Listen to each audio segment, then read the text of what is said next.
अवधूत चिंतन श्री गुरुदेव दत्त. नमस्कार.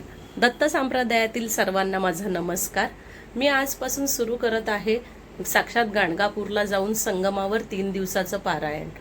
त्या पारायणाचे नियम काय, अटी काय, कसं जायचं, कसा प्रवास करायचा, कुठे राहायचं, हे सगळं मी तुमच्याबरोबर शेअर करणार आहे. कारण माझा आधी एकदा हे पारायण झालेलं आहे आणि मला त्याचा खूप छान अनुभव आला. तर हे सर्वांना करता यावं यासाठी मी हा व्हिडिओ बनवत आहे आणि तुमच्याबरोबर शेअर करत आहे. चला तर मग.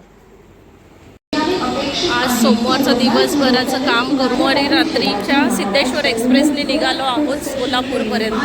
मग तिथून पुढे गाडी करून जाणार आहोत. आता आहोत आम्ही ठाणे स्टेशनला आणि 11:30ची गाडी पकडून सोलापूरपर्यंत जाणार आहोत.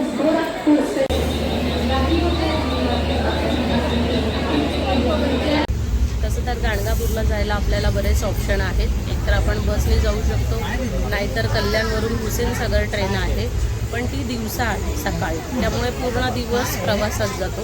तर त्यापेक्षा आपण हा रात्रीचा पर्याय निवडला तर आपला वेळ पण वाचतो. कारण 4 दिवसात आम्ही 3 दिवसाचं पारायण संपून अक्कलकोट, तुळजापूर हे सगळं करून आम्ही येणार आहोत. कारण जे कामं करणारी लोक आहेत त्यांना एवढा वेळ काढणं, एवढ्या सुट्ट्या काढणं पॉसिबल नसतं.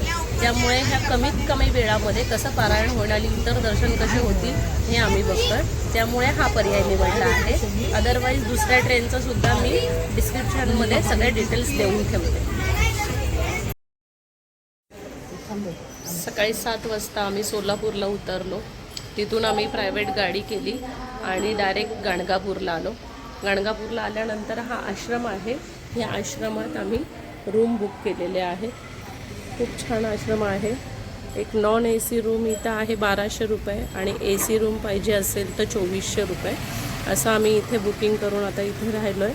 तरी आम्हाला इथे गाडीने पोचायला 10:30 वाजले. आता इथून पुढचा प्रवास टू बी कंटिन्यू. आता आम्ही थोडक्यात फ्रेश होतो आणि मग नंतर पुढची तयारी करतो. आता आम्ही संगमावर निघालो आहे बाय रिक्षा. तिथे जाऊन पारायणाला बसणार आहे. आज पहिलाच दिवस आहे. थोडा वेळ झाला आहे, 11:30 वाजलेत, पण सुरुवात करून 1 अध्याय तरी पूर्ण करणार आहे आणि मग परत मंदिरात दर्शनाला येणार आहे.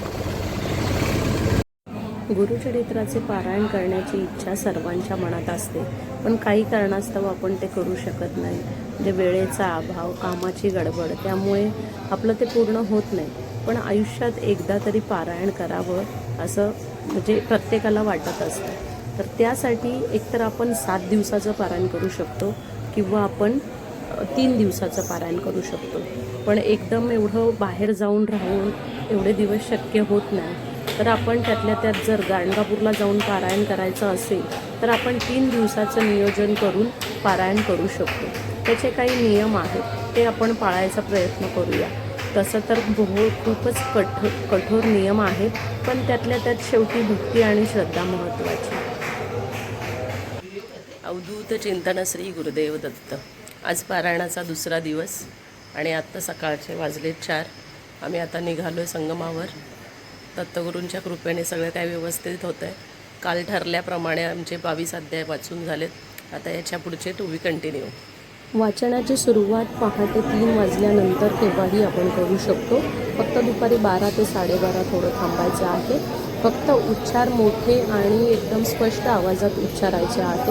आणि या वेळेमध्ये शुद्ध आणि सात्विक जेवण घ्यायचं आहे. म्हणजेच कांदा लसूण विरहित जेवण घ्यायचं आहे आणि मन एकदम पवित्र ठेवायचं आहे. दत्तगुरूंना प्रार्थना करायची की माझ्याकडून हे तुम्ही पारायण पूर्ण करून घ्या. आता आपण निघालो आहे गाणगापुरातील पवित्र तीर्थस्थान अष्टतीर्थ करायला सुरुवात केली आहे. करून भीमा अमरजा संगम इथे आहे. पहिलीच सुरुवात आहे इथून. आता याच्या पुढचे मी तुम्हाला एक ठिकाणं आणि नावासहित सांगेन. अष्टतीर्थामध्ये षटकुळ तीर्थ, नरसिंह तीर्थ, भागीरथी तीर्थ, पापविनाशी तीर्थ, कोटी तीर्थ, रुद्रपाद तीर्थ, चक्रतीर्थ आणि मन्मथ तीर्थ हे एवढी तीर्थ समाविष्ट आहेत. असं म्हणतात की या प्रत्येक ठिकाणी जाऊन आपण स्नान केलं आणि दर्शन घेतलं तर आपल्याला काशी केल्याचं पुण्य मिळतं. हे अष्टतीर्थ करता करताच आपल्याला मध्येच एक लागतं ठिकाण, त्याचं नाव आहे विश्रांती कट्टा. असं म्हणतात की संगमावरून जेव्हा दत्तगुरू निर्गुण मठाकडे जात असायचे तेव्हा इथे विश्रांती घेण्यासाठी थांबायचे. दुपारच्या वेळी इथे ते माधुकरी स्वीकारायचे, तसेच भिक्षा मागायचे आणि भिक्षा द्यायचे सुद्धा समोरच्याला. तर त्यामुळे असं म्हणतात की आजही दत्तगुरू दुपारच्या वेळात इथे उपस्थित असतात.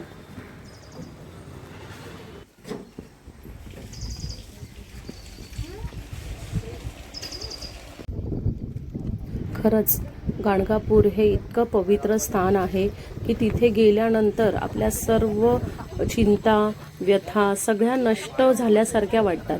जेवढे दिवस आपण तिकडे आहे तेवढे दिवस असं वाटतं की आपण देवाच्या खूप जवळ आहोत. त्यामुळे तिथे जाऊन जर असं काही वाचन केलं तर आपल्याला पण खूप छान वाटतं. तुम्ही जर एखादी इच्छा मनामध्ये धरून जर हे पारायण केलं तर तुमची इच्छा अवश्य दत्तगुरूंच्या कृपेने पूर्ण होतेच.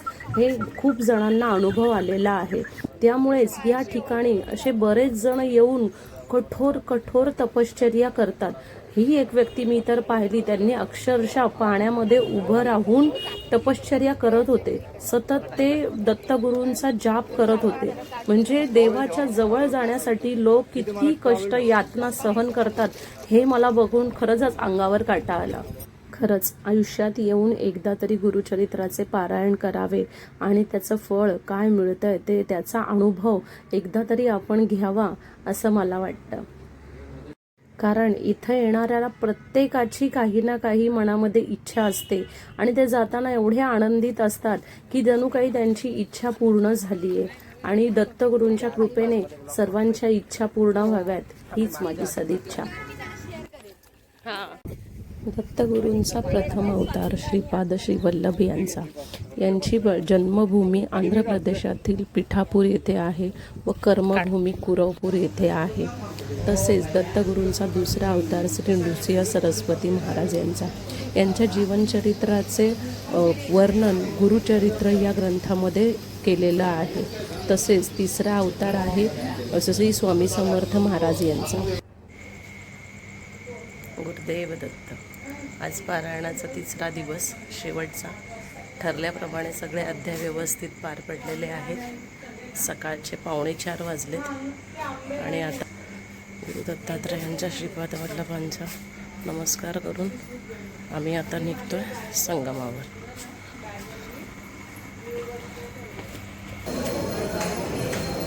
गुरुचरित्राचं वाचन करायची जिद्द जर आपल्या मनात असेल तर महाराजांच्या कृपेने ही आपली जिद्द आणि आपल्या चिकाटीने ते पूर्ण होतंच. फक्त आपला हेतू प्रांजळ पाहिजे आणि गुरु दत्तगुरूंवरती आपलं खूप श्रद्धा पाहिजे आणि विश्वास पाहिजे की नाही, महाराज आपल्याकडून हे पूर्ण करून घेतीलच. महाराजांच्या कृपेने आज आमचं 3 दिवसाचं पारायण पूर्ण झालं. ते पूर्ण करून आम्ही संध्याकाळी मेन निर्गुण मठाच्या आपल्या मंदिरामध्ये आलो आणि पालखी सेवेचा आनंद घेतला. महाराजांची पालखी खूपच सुंदर निघते आणि एवढे लोक त्याच्यात श्रद्धेने सहभाग घेतात, जणू काही महाराजच स्वतः आपल्याला दर्शन देण्यासाठी बाहेर आलेले आहेत. हे बघून मला तर खूपच छान वाटलं.